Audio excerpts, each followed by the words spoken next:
say I've lived a couple lives because I went from hairdresser to the army to stay-at-home mom to now crochet content creator, market seller. Welcome on the Crochet Podcast, the podcast to learn everything about your favorite crochet creators.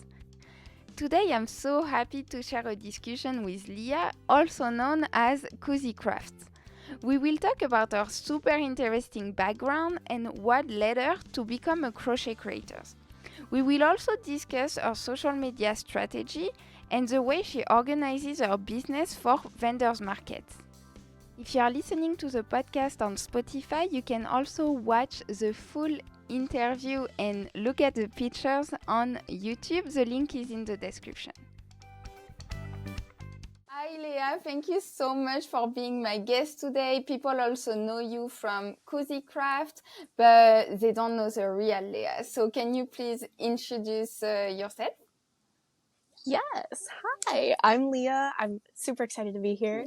I call myself a stay-at-home mom turned small business owner type deal. Still doesn't feel normal, but I mean, that's your we're title. here. We're having fun. Yes. But yes. Can you tell me more a little bit about your crochet business? What do you do? What type of content do you focus on? And, how everything is running. Yes. So I am Leah behind KOUZIKRAFTS. A lot of people don't realize, but my last name is actually Koouzikrafts, which is where the koozie comes from. Okay. A lot of people think it's like cozy or something like that, but it's Koozie because my last name's Koouzikrafts. I wanted to ask you, I was wondering. Yeah. I figured that would come up sometime. I was going to bring it up first. Yes.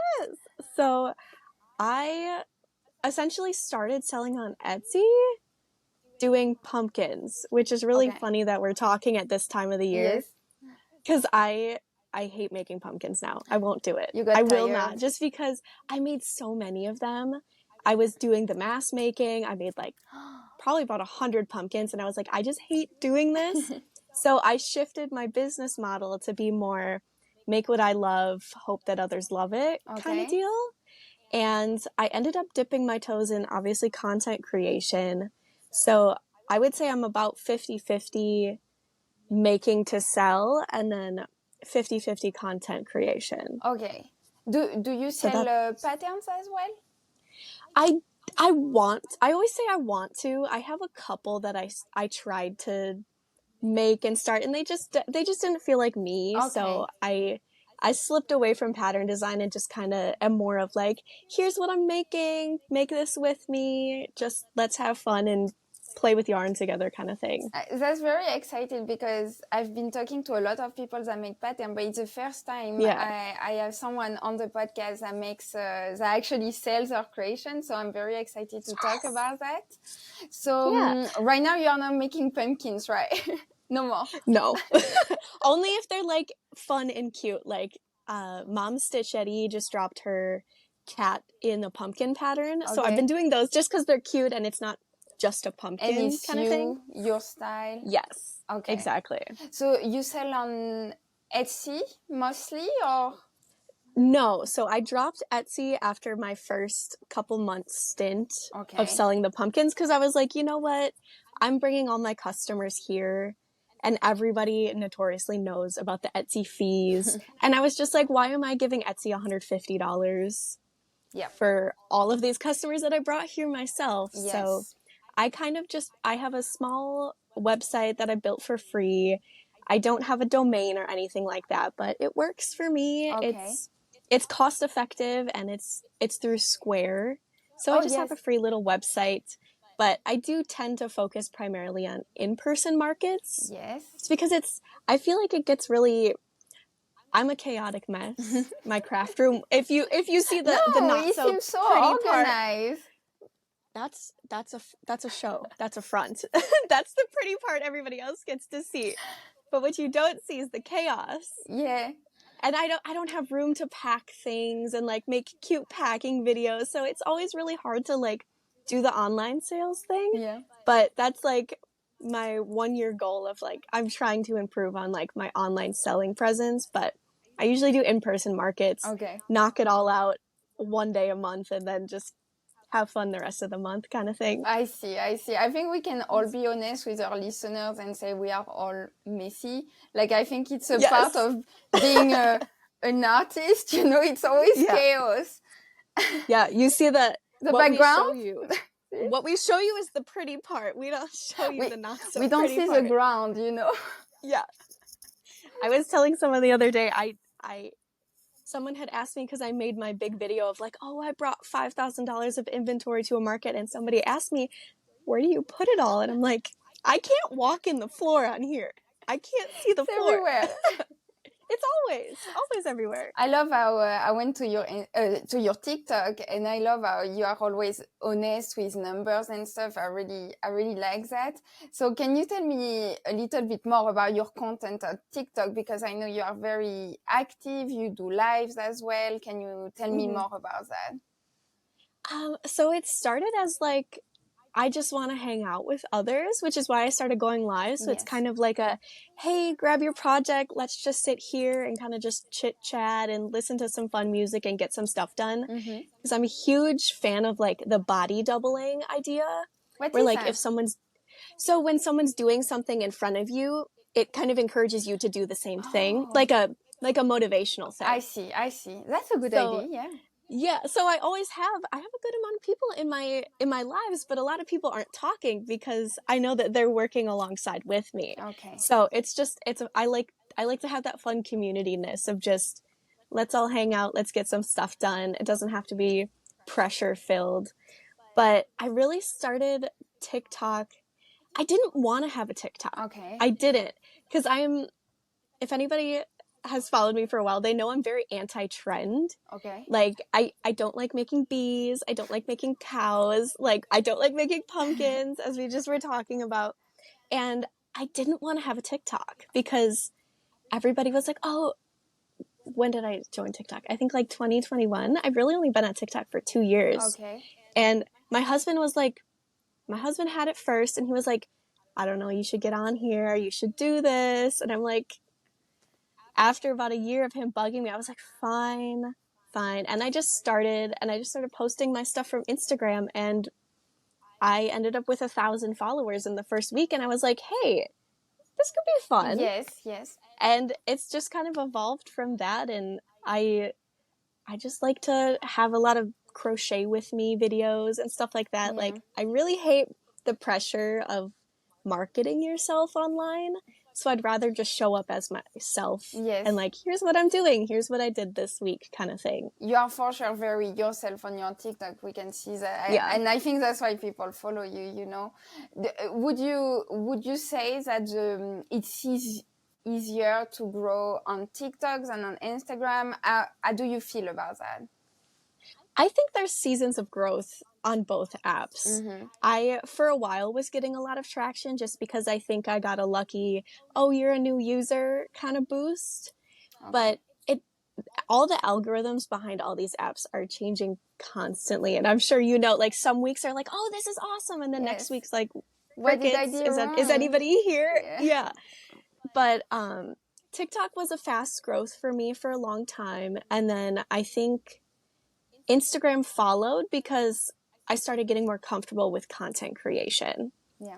I wasn't finding my niche for a long time on Instagram. You know, I was stuck in the really low level number of followers. I had a nice community of people, but it wasn't like, I wasn't reaching new people. I wasn't finding my niche, I guess. Because I started crochet with garments. I started as a garment tester, which a lot of people are like, that doesn't make any sense. But I loved garments. I tested for a lot of people doing garments, and then I just kind of slowly found my niche. And then I think from there, you kind of find your people. I see. And you just keep finding more people. Yes, you grow little by little. When was it? When did you start testing for people? So I always claim COVID was the start of my crochet situation. I called it my COVID hobby. So probably about 2020. I'm really kind of younger in the crochet community as far as like how long I've been crocheting. But it's been a fun road all the way up, I guess. And can you tell me a little bit more about your background? What did you do before crocheting? Like full-time? Because you do that full-time, right? Right now. I'm attempting full-time. Yes. You know, I'm a mom first, Of but course, at the end of the yes. day, I think I eventually do want to jump into this and say, oh yes, I can crochet full-time and make it make sense for our family and financials. I see you every day on live, so for me it's like she's full-time. I would call it full-time. Yeah. It takes the full time, but it's in bits and pieces throughout the day is kind of how that works. Well, that's the advantage of it. Yeah, absolutely.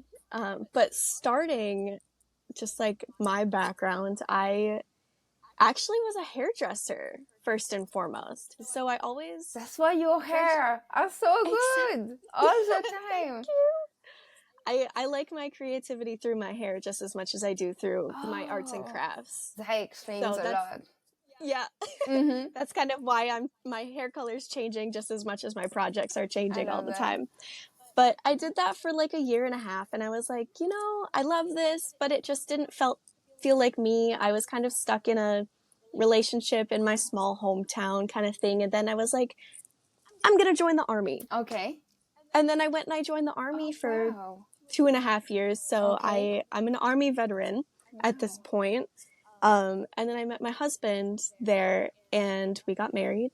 You know, I had my son, and then I was like, you know, the army really just isn't for me anymore. And then I got out, and then I'm a stay-at-home mom with a toddler who sleeps a good chunk of time. So, you know. How old is your baby? He's 2.5. He's still a baby. So, he is he's little, but he's big. So it's, I try to keep him off of social media, but if anybody ever sees pictures of him, he is about half my size, which he's a big boy. I know, it blows my mind.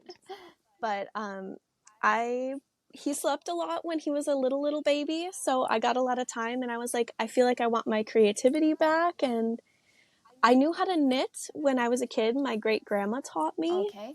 And I could never figure out more than just like squares and hats and stuff like that. So I picked up crochet, and I just kind of kept running with it. Wow, that's good. So now you found your balance that you didn't have before in previous job. Now you can really, do you feel like fulfilled? Like, do you feel happy? Yeah, I do. And I've actually had a lot of like coming to realization with that, because I call myself a really sporadic maker, and I feel like I'm a very sporadic person. I always say I've lived a couple lives, because I went from hairdresser to the army to stay-at-home mom to now crochet content creator, market seller.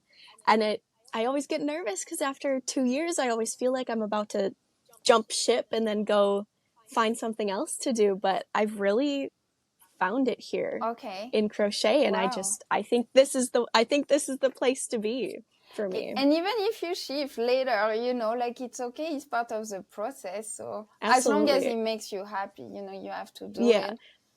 That's kind of why I aimed to call myself Koouzikrafts. In the beginning, I was calling myself Koouzikrafts. Okay.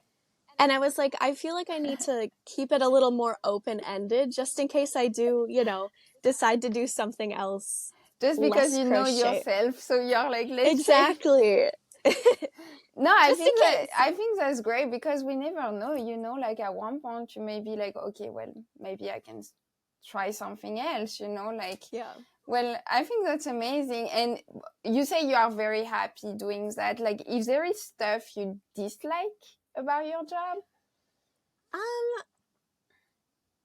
The background behind everything. Like, the scheduling of the posts, the packing of the orders, the inventory. Inventory is a nightmare. Yes. Just like all the number games. Like, at the end of the day, I just want to be here crocheting and making the stuff. I get it. And I think any other business owner will agree with me. Like, nobody wants to sit at the computer and punch all the numbers in all day. Yeah, that's the worst thing. And you're wondering, how did you end up doing that, you know?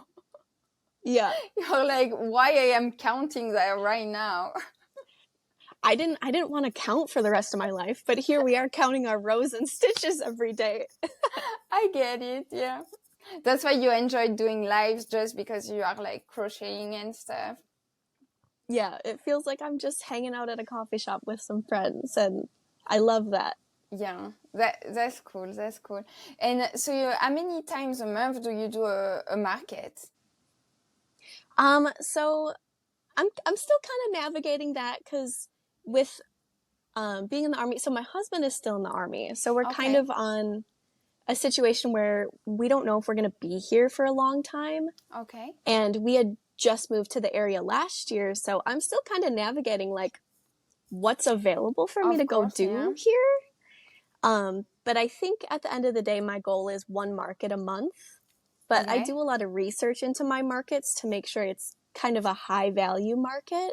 So I can kind of get all of the prep out of the way for the month. I don't feel too overstressed about, excuse me. It's okay. I don't feel overstressed about making so much in a small amount of time. Like I see a lot of different people do like back-to-back weekend markets, and I'm like, it's like a factory. Personally. Yeah. Yes. I'm, as you know, I'm a very make what I want kind of person. So it takes time to build up stock like that in a wide range of price points. So I do about one a month is my comfort level, I think. And you say you are looking for high quality markets. Can you tell me more about that? Like, what do you qualify a high quality market, and how do you find it? Yes. So finding them is really just like finding anything else. I will really just go on Google and just be like vendor events near me. Depending on your area, there's vendor groups on Facebook. Like there's a Maryland area vendor group that I'm in sometimes, which there's been a lot of scams in there lately, as there are anyways. But that's a thing. Like people will scam you for events. So they sign you up. You have to pay for something or so. Okay, it's good you say it. Like for people that listen, just in case. Yeah, it's newer. I've noticed it's up and coming. It's one of those up and coming things, unfortunately. Okay. Everybody wants to scam us of our money. But as far as a high quality market, I look for the market or the event coordinator's online presence and like their social media accounts. Are they advertising? And then on the flip side of that, are they expecting vendors to advertise too? Which I think is kind of a give and a get situation. Like I think anybody who's a good like event organizer will obviously expect a little bit of advertising from the person. Okay. And obviously like myself, I know that I have local followers, so obviously I would want to promote, but I feel like there's a balance where if the event is like, oh, you need to post 3 times a week or this or that, like that's a red flag for me. So it's like because you become that tells influencer or something for like for the events. That kind of gives me a red flag only because that tells me that they themselves as an event don't have the backing. So like you don't know that event is really gonna like, can they pull the numbers of people at that event? Yes. And you are already kind of paying money to enter the market. So it's like, what do I have to do more, Exactly. Okay. Yeah. Oh, wow. So that's one thing I like to think about, just to, there's a happy balance there, like there is for anything, but that gives me some flags sometimes. Yes. And then just kind of like word of mouth, like at events, I like to talk to other vendors and ask them like, even if they're not a similar vendor to me, like, oh, hey, like what's in the area? What does well for you? That kind of thing. I think word of mouth is still one of the best things, hands down, even though we're in like the age of technology. Yes. No, like you will never get better advice from a person who's standing there doing the same thing that you're doing. Yes. And then what else? There was one more I wanted to touch on. The fees. My train left this day. Yeah, fees are big too. Paid events. So I like to stay away from paid events unless it's a very like prestigious event, where like a fair, like a state fair or something like that. Obviously, they're gonna have a an entrance fee, but smaller events that have like admission fees. Oh, so the consumer has to pay to get in the market, right? Yes. I think if the fee is too high, it can be a little persuasive because obviously you know that they have the money to get in, but does that mean they have the money to spend Yes. elsewhere? Yes. But also, I like to be a little more lighthearted with markets. I think it's about the connections. Obviously, the money helps me keep going, but at the end of the day, like, I love the experience of seeing people's faces when they see something they love and stuff like that. So it's hard to pick a market, but I think it's important to just do your research. Mostly maybe the first year, and then do you feel like redoing the same markets every year if it went well? If it goes well, I would say I usually come back. The one that I had just done this past weekend, I had done it last year and I did really well. And then I came back full force this year. Okay. And then, same success. And it was really fun to see, the same coordinators over again. Everyone's really excited to see you again. Yeah. And it feels more welcoming and it's more fun, when you know people there. And it's just a good time. Feel more comfortable. Yeah, absolutely. It felt a lot easier. Okay. What do you think if someone is listening, wants to do their first market, like me, for example, I never did a market. What will be the starter pack? Like, what do you need in terms of, like tables and stuff? What do you need for your first market? That is a huge question. So obviously there's stuff required. A lot of people, you don't need a tent. Okay. But I recommend a tent just because you never know what the weather is going to do. So the startup coming in seems scary and large, but some events you can rent tables, some events you can rent tents. So it's obviously going to be dependent on your event. Okay. But tents, tables, and then you have to think about how you want to display your items. Oh, I always say merchandising. Exactly. So I always say, once you get your tables, practice your setup in your backyard, in your garage, in your basement, wherever you have some space. Okay. And just think about how you want things to look. Think about how you want to see things, how you want to present yourself and your items as a business. Okay. And then in terms of inventory, think about what you need to make to fill that space. Because I constantly am getting questions, how much do I make how much do I make monetary wise? How much do I make item amount wise? And I don't really think there's an answer for that. I think it really depends on what you make as a person and then how you want to display things. Of course. Yeah. I like to bring a lot, but that's only because I'm kind of a one-off maker. I don't like to do a lot of duplicate items. So I'm kind of a, one-of-a-kind type show, keep people coming back because, oh, what is she going to have this time? Okay. Kind of thing.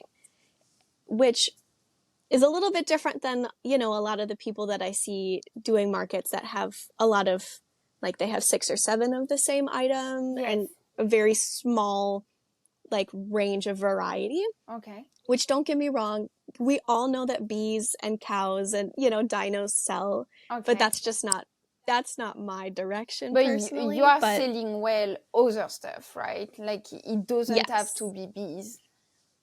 Yeah. Oh, wow. Yeah. So my price range is from $8 to $500. Okay. And then I heavy prep between like $10 and $35 is kind of my comfort range because I find that my average sale is around $40. $30 to $40 is kind of the average.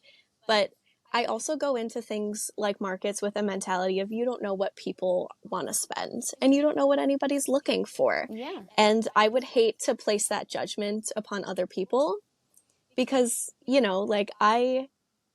especially as other artists, I feel like we can value others' work just as, once we get comfortable and confident in ourselves to value our own work, we get a sense of like, yes, I'm absolutely willing to spend $100 on this really special handmade I think item. you know even more.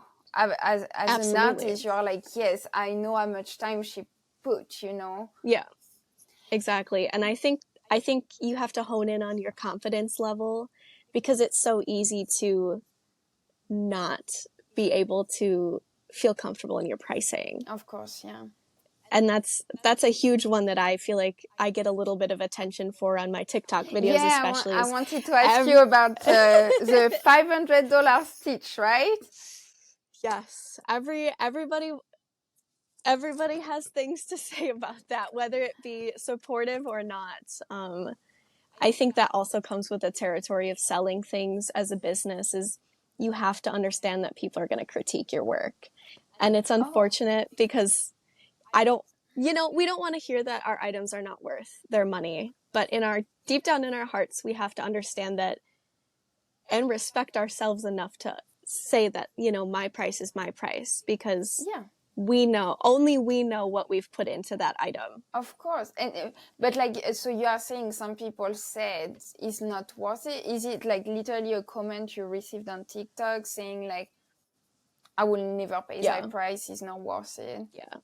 Okay. Yeah. I've gotten a lot of that, and just it knocks on the wall. It doesn't break the wall down, but for every 1,000 supportive comments, there's going to be one or two that are really negative. And everyone says don't read your comments, but I'm a comment reader. I like to be interactive. I like to respond to people, but it's hard.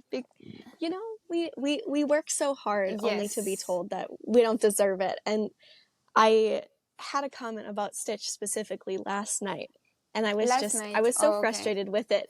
And I'm an emotional person. I respond with my emotions before I respond with my logic, which is not always great. I mean, it's how you decide to answer, it's really up to you. Absolutely. And so what can you tell me, what was the message you got last night, and how did you decide to handle it? So at this point, it's always usually like that's not worth $500. Like, I'd maybe spend $200. But then I'm sitting here thinking like, I know I spent $200 in yarn to make that. And come on. Like, exactly, like the math, it ain't math in here. Okay. But, so first $200 in yarn. Then how much time did you spend? That's another hard question, because I'm a very, like I was saying, chaotic maker. I make things in parts and pieces, and then I go and put them together later. So I'm not a true, like, I'm going to start and finish this, I made this in 3 hours kind of person. So I can only really give an estimate, but my estimate is I spent about 20 hours on him. Yeah, that sounds fair. Yeah. Just about, I had him in parts and pieces for a really long time and finally got him put together. So just there's no sewing parts, just that. Exactly. But I think like crocheters can see that, right? Like when they see your videos, they know. You would be surprised. I feel like a lot of the people who have the critiques are the people who are also in the craft. Oh.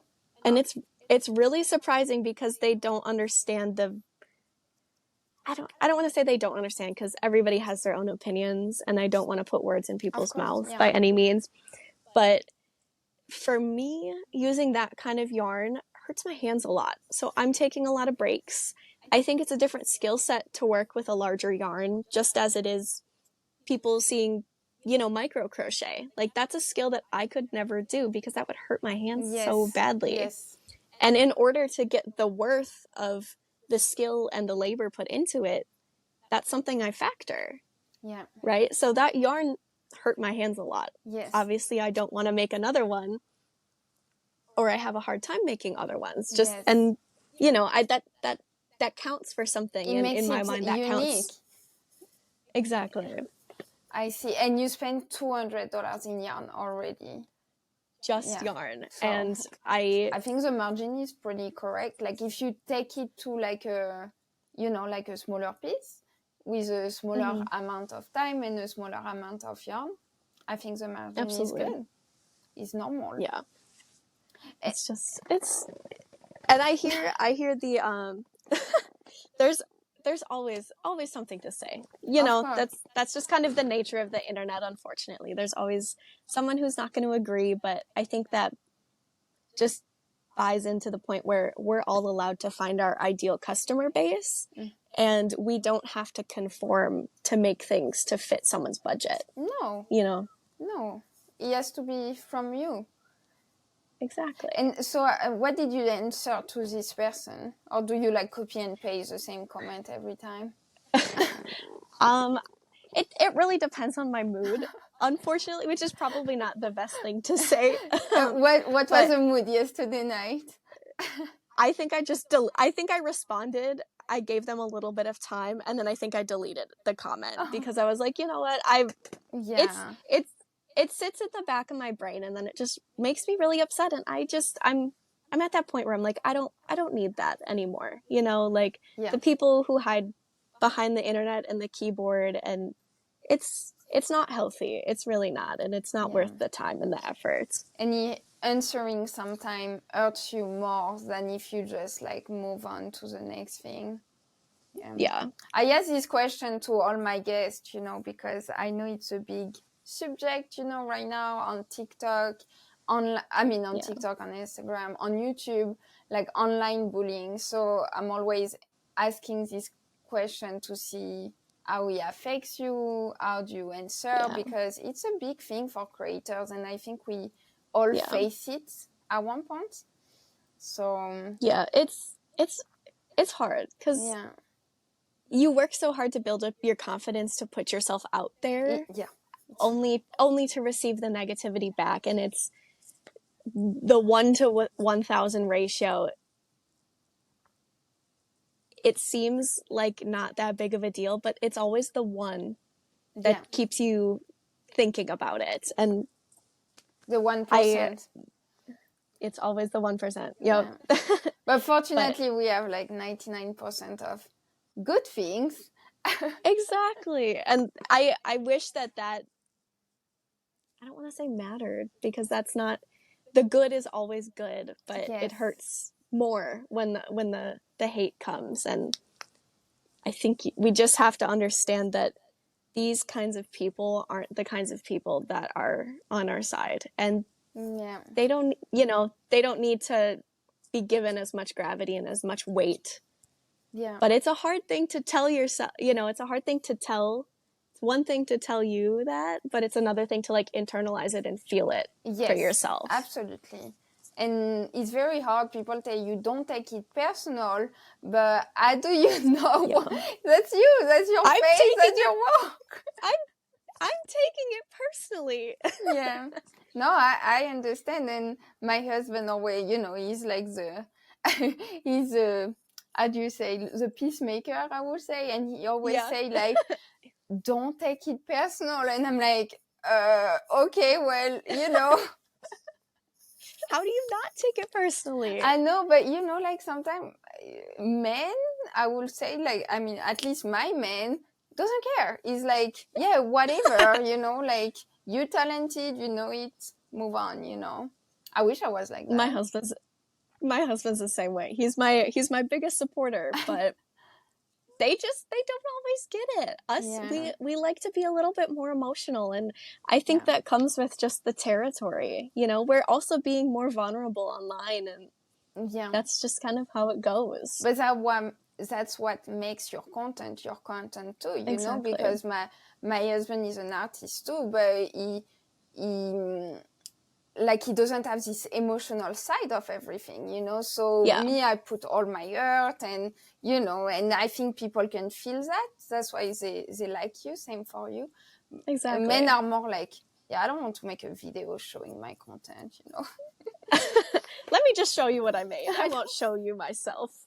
So we all have, you know, like, you know, emotional part, and I think, I don't know if you think that way too, but like some people just don't realize there is a person behind the screen, you know. So I think sometimes people just comment and don't not wanting to be mean, you know, just to give their opinion, and they don't realize there is someone, you know.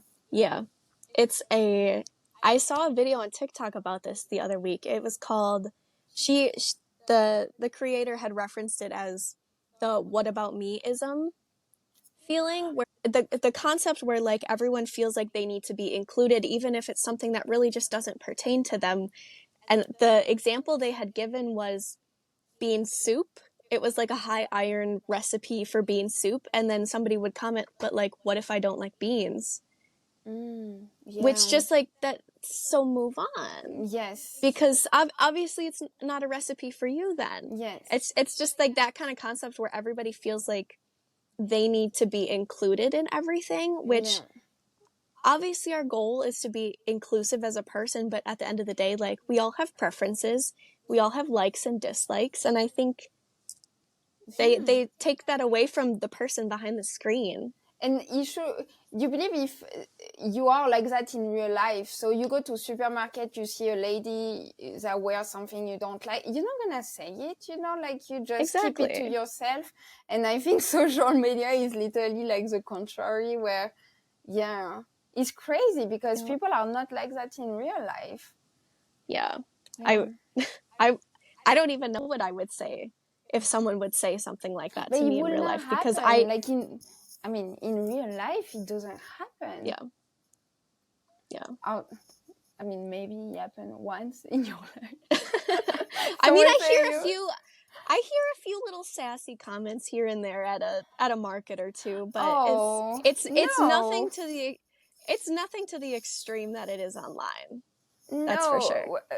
What, like people don't like your stuff or something? I think it happens more when I have there are other similar crochet vendors at the same event, because I feel like I price myself a little bit higher than some others in the area. So some people will see something around a certain size and then they'll be like, oh, well, they had it for $8 and I have it for $12 or something like that. And there's a little bit of comparison that happens at markets that gets a little uncomfortable, because it's like, and you are right next to them.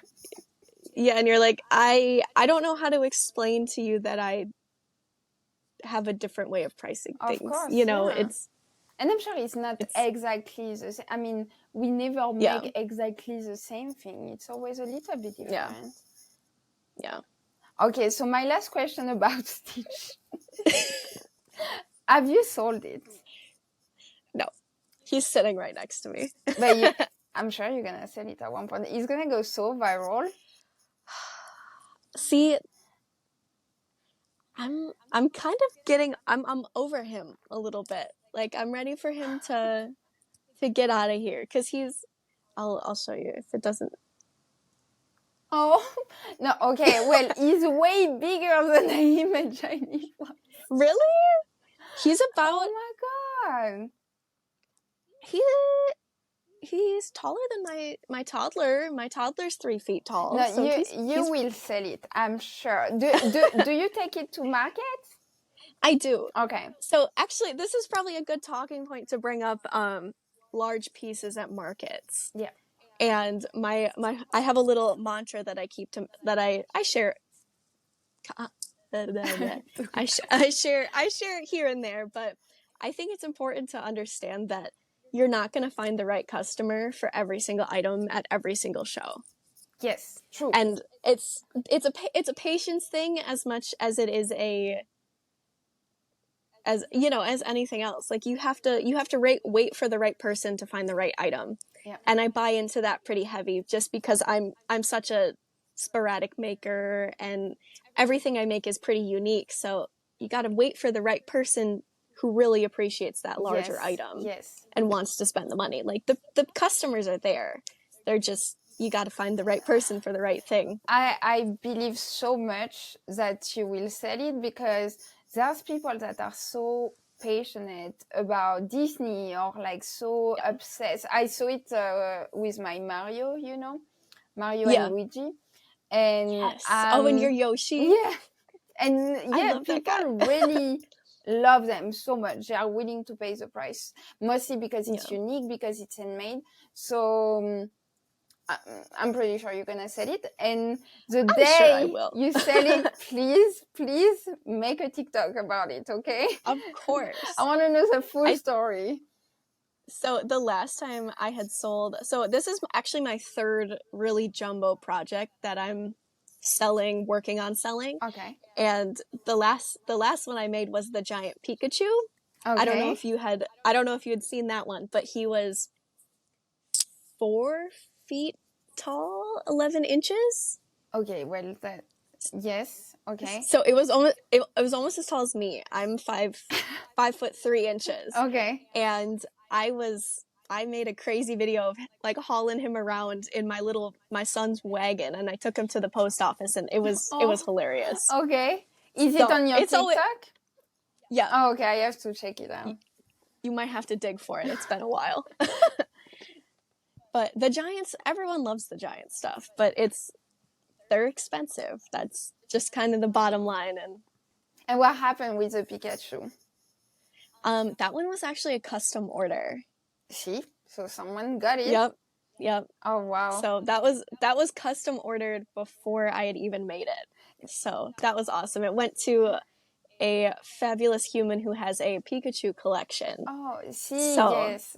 Perfect that's why I think your stitch will sell, you know. And the right person. Did you, when the person contacted you for the custom order, did you like freak out? Did you like hesitate before? Yep.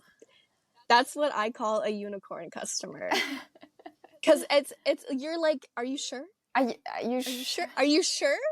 Are you sure you want to do this? Wait, do we talk the same size, you know? Yeah. Oh, wow. But it was amazing. That, like, hands down, they're amazing. They follow me, and they're always in my comments, and just amazing That's human. So cool. Are they based in the US? Yes, they were in California. So Pikachu made it cross country. In like, what was the shipping company? How did you do that? So for the big stuff, I kind of just wheel it into UPS, and I'm like, UPS, it's your problem now. Yeah. But it cost $200 to ship the giant Pikachu. I'm sure. Yeah. Yeah. So it was a good one. You didn't offer free shipping, right? Well, and that's another business thing. It's like, yes, you're spending a lot of money for, like, in my business, so I almost feel obligated to, but then it's like, you're taking all of my profit if I offer to pay for shipping. Mostly at this point, yes. At this point, you can. No companies will offer free shipping, I believe, for like this type of value, you know. And also the insurance, because you have to take an insurance for these kind of things. Yeah. Oh, I would be terrified for that to be lost in transit. Yes, and you have to do it again. Terrifying. No, I wouldn't do it again.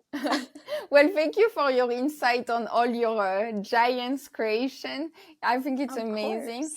And you told me you have a kid. How do you manage or try to manage your personal life and your, you know, like professional life? Like, do you take time off? Do you work all the time? How do you do it?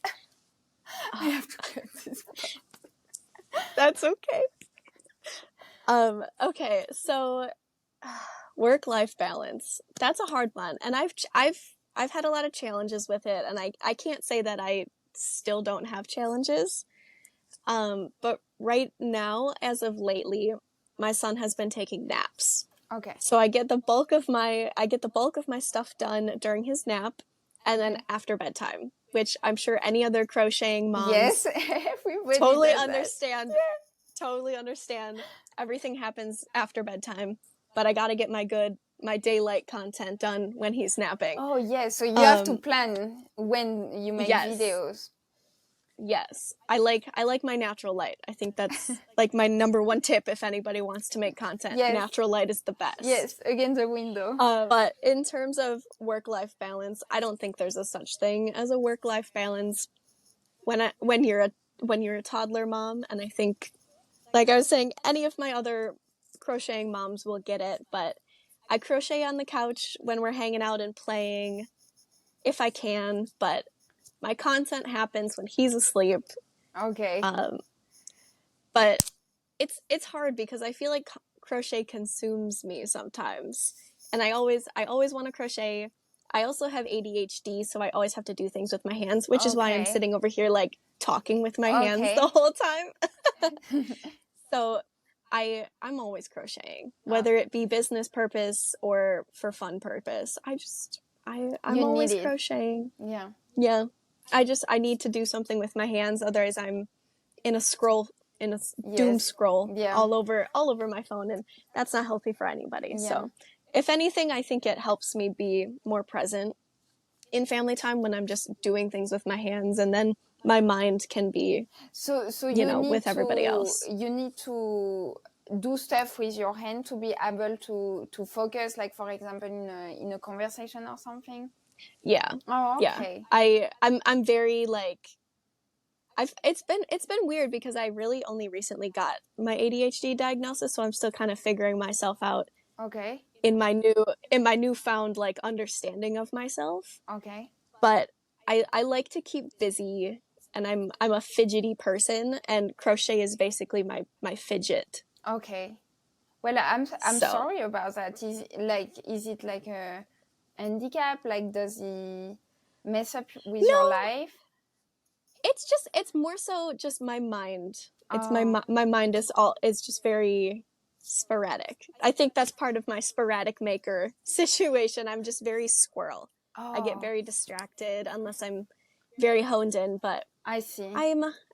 I have been medicated, so I do feel like I'm a lot better off now, and Okay. You feel more in setting peace? yes, I feel more in control of what's going on, because a lot of the time I get very overwhelmed with like decisions, which is really easy to do when we have a lot of yarn and a lot of patterns and a lot of options. I find myself kind of just like stuck with like, okay, I want to make this, but like what color? Okay. But what do I want to make? What do I want to do next? Kind of thing. Okay. And it Which gives you anxiety to have to choose? more like paralysis, Oh, if anything. okay. Like I'll sit there and I'll just like waste a lot of time because I can't figure out what's happening next, which it's been more helpful for me to get like on a schedule, which is why it's nice that like my son gives me a small amount of time for nap time, and then I'm like, okay, I need to do these things, and then I'm able to get them done. Okay. So planning helps you. Yes. I like structure. I'm very structure focused. Okay. So Well, that I hope helps. you will feel better in the future and that you will find peace, you know? Yes. We're on a good path, but it's Okay. just constant learning about myself and growing and finding what works the best for me to Of course. be the most functional. And still doing stuff that you love and you enjoy, Exactly. you know? And by the way, how do you find inspiration? Because you told me you don't like doing, you know, what's trendy or whatever. But so what is your inspiration then? That's a hard one. In the world, maybe. It could be. It is. Yeah. I just, I love color. I love color theory. I think that's why I got into doing hair in the first place. I was always really artistic. So I like playing with color. I like being very bright. So that, obviously the color palettes of a lot of my items are a little more bright, which sparks that inspiration. I like doing food themed things a lot. Okay. Yeah. Like last week I made some pancake stingrays. Yeah. I just like, I love that spin, like the fruit cow thing where people are doing like lemon cows and lime cows. Yes. I like taking, So like, they're so cute. I like taking that kind of inspiration and like bringing it to other animals and other creatures and stuff like that. I've seen this, this trend, on social media, and I think it's so cute. It's so cute. Yeah. I love it. And everything is like food. I think the Wonder Crochet and Croutons Crochet, yes, they do a lot with food, and a lot they're of always mixture. so cute. Yeah. Yes, I love that. Yeah. But when I am in like a creative rut. I haven't done it in a long time. I've been wanting to. I do what I call yarn wall roulette. It was my question. I wanted to ask you. I saw that on your TikTok, and I was wondering what it was. So I have my dice here. I have some fun. Okay. I take physical dice. I have to rework my list because I had a list of 20 different themes. Okay. So I'll roll a dice for a theme. And then because my yarn wall is very cubical, I have them numbered. Like I have them numbered in my brain. Kind of just like a up and over kind of situation. So I'll roll dice for like what cube I'm gonna use. Okay. So I'll roll like a 6 and a 12. So I'll go up 6 and then over 12. Okay. And then I'll have to pick from that cubby and then find something for the theme. So you do that on live? I usually do it for just videos, just for content purposes. So that's been, I haven't done it in a while. I think it took a back seat just because I did the October crochet challenge. Not October. It's October now. What day is it? I think it's the second. Already. Yes. Second. I can't believe it's October already. But for the September crochet challenge, that took the forefront where I just I came up with a list of prompts, and then obviously I shared it with everybody, and we all kind of crocheted themed items for every different day. Yeah, that was Would fun. you say he helped you earlier? You say, you get a little bit paralyzed when it comes to, making decisions. Does he help you? Like, did you find this way to fight it? Yeah. So I did that just because I was really familiar with Inktober, which is more for the drawing community. Yes. And I was like, I feel like we should do something like that for crocheters. Yep. And I was like, that might be a really good idea for market prep too, because obviously we're all looking for smaller, quick things to take to markets. Yeah. If we do vendor markets and stuff like that. So I was like, we're gonna try it out, and I did my first one in May. No. March? I think it was March, actually. Year. I think I've done 3 this year. I did March, May, and September. But when I have a slower month, I go through the month, I draw it out on my tablet, and I actually look at national holidays. Yes. Mm-hmm. So I have an app that goes through, like, every single day's different national holiday, and I go through there. And if any of that sparks inspiration, I'll pick that for the prompt. Otherwise, I kind of go for, like, the month theme. Like, everybody was getting into spooky season for September. Yeah. So there were a lot of spooky prompts. A lot of ghosts and pumpkins. Yes, exactly. No pumpkins, but ghosts. Never again. But I did that for September. It really helped me for market prep because, I don't know what to make today. Okay, well, today is Pancake Day, or, whatever day it was. International Pancake Day. Yes, the pancake stingrays. They both sold at my market. I'm sure they did. I think, but I will add a picture. You have to send me a picture of the stingray because I really want people to see. Because if you describe it, you're like, wait, how? What? How is that possible? And when you see it, you say, yes, it's a pancake.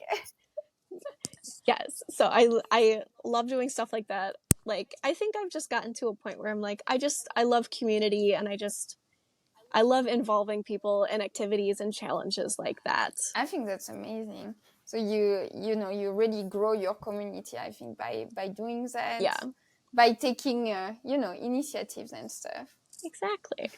So thank you. Yes? I was going to say, I'm going to do one for November too. Oh, okay. If anybody's listening, there's another one coming. Well, your episode will be out in October, so that will be the perfect time to get ready for the November challenge. Yes. You have to send me the little, I don't know, have you made the grid yet? Not yet. Okay. Soon. I'll get it up soon, and then we can. I can share it. Yay! So thank you so much for answering all these questions. One last question is, what's the best thing we can wish for KOUZIKRAFTS in general?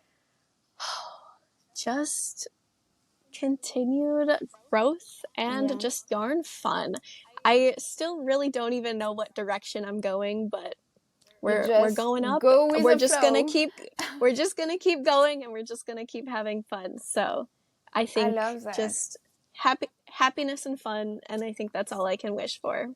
I think we can all see how happy you are, like talking about crochet, making crochet. So I think, Yes. I think that's gonna work. And, if you keep being so into it, I just like it. That's why I interviewed you, because you are so passionate, about crochet, and I really wanted to talk to you.